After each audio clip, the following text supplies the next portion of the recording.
Today we're going to be checking David's blood sugar. We're quickly going to go over some of the materials and equipment that we need. First, we're going to start off with our lancet. We'll actually need that. It's a small little needle that's actually going to draw blood. And then we also have an alcohol prep pad that's going to be to clean the surface and to clean that first drop of blood. We have a Band-Aid, right? So when we're done cleaning off the area and we've taken our sample, we want to make sure that we're going to contain any bleeding from the end of the finger.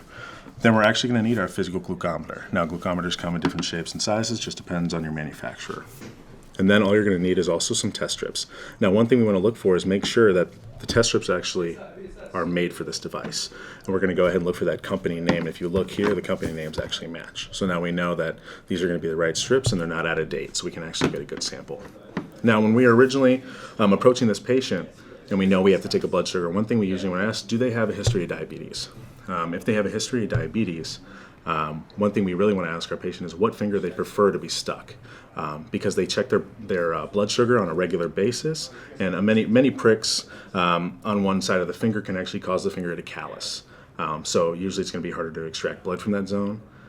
When we're actually looking at a site, what we want to look for here, now we don't want to go straight on the bottom of the finger. The reason for that is there's actually a lot of nerves in that area, right? So what we're going to want to do is actually not the tip, but we're going to want to come around to the side. Now we don't want to go too high into the space where the nail could still be underneath the skin, right? That's going to cause a lot of pain to our patient. So we're going to be right here on the side of the finger. Now, before I go ahead and actually, go ahead and make contact with the patient and actually take the blood sample, what I'm going to want to do is actually prep that all my equipment's ready to go. How I like to do that, I like to take my safety cap off of my lancet. I like to have that ready for me. Now I'm going to open my alcohol pad. I'm going to put the trash to the side, and I'm going to want to keep the rest of the alcohol prep holder because it actually gives me a nice place to actually lay it down, okay, where it's not going to touch the table. I'm going to want to prep my Band-Aid, make sure it's ready to go, so after I've gotten my blood sample, I can go ahead and control the bleeding with a Band-Aid. I usually like to just stick it on the end of my glove. It stays there, it's ready to go. Now we're going to go ahead and grab a test strip. We'll go ahead and grab our test strip. Now, some things we really want to look for on our test strip is we have to understand how the test strip actually enters the device. So right up here with that little blood drop, that's how we know this is where the sample is going to be collected. Down at the base, it kind of reminds me of a USB, right? This is where we're actually going to plug it into the device. Now we want to look for the port, right? This one is not it. That's the charging port, right? At the top here, we see that little open spot. That's where we're actually going to end up putting our test strip. Now, the nice thing about these devices are they try to save battery as much as possible. So they only turn on once we actually insert the test strip. Once I insert the test strip, it's going to start to check the strip. We want to make sure it's actually a good strip and we can actually use it. Once we see that blood drop, we know we're actually ready to collect our sample.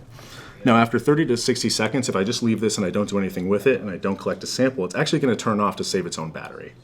And at that point, say it shuts off completely, all you have to do is take out the strip and then reload it. Okay, so I'm going to go ahead. I have 30 to 60 seconds now.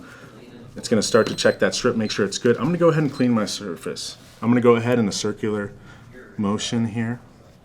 Clean the site. I've cleaned the site. I'm going to put my pad down.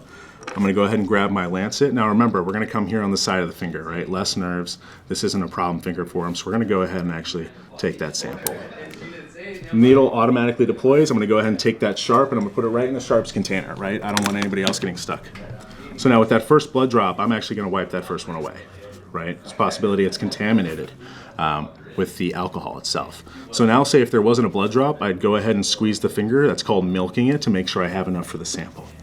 When I take the sample, kind of like a UFO, I'm going to come straight down and land directly into the blood. Now the sample strip, it's going to do its job and it's going to count down. It's going to give me 4 seconds to check what the sugar is. His current sugar is 89. So now that I know his blood sugar, I'm going to go ahead and clean the site, right? I don't want to just leave my patient with blood sitting on his finger. I'm going to go ahead and clean that. And now I'm going to go ahead and apply the Band-Aid I had prepped here and ready to go.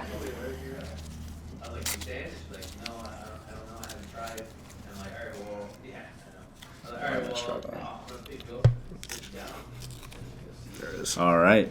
So now we have our blood sugar. Now what we're going to do is actually throw our test strip away. It's actually been contaminated with blood and now it can go into the sharps bin. We don't want getting blood on me, in the ambulance, or even on our patient. All right.